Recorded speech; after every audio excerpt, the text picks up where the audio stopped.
Sohan motor garage में आप सभी का स्वागत है। आज अपने पास तूफान रिपेरिंग में आमा ब्रेक प्रॉब्लम वधारे से तो कस्टमरे 11-12 डबला ऑयल आवे ब्रेक ऑयल नाख्યું પણ ક્યાંય લીક છે નહીં।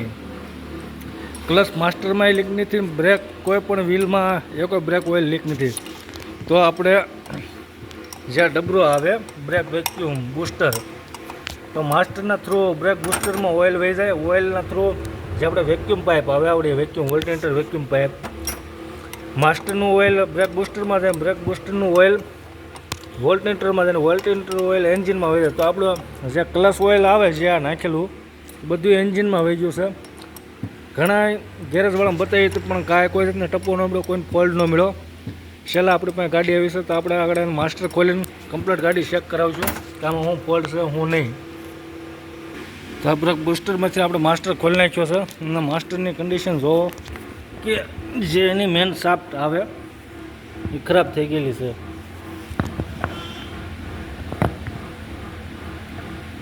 મેન શાફ્ટ ખરાબ થઈ ગઈ, એના કારણે બ્રેક મારવાથી જે શેલ આવે શેલ કપાઈ ગયો। શેલ કપવાના કારણે જે કાંઈ પણ બ્રેક ઓઇલ આપણે છે એ બ્રેક બૂસ્ટરની અંદર વહી ગયું।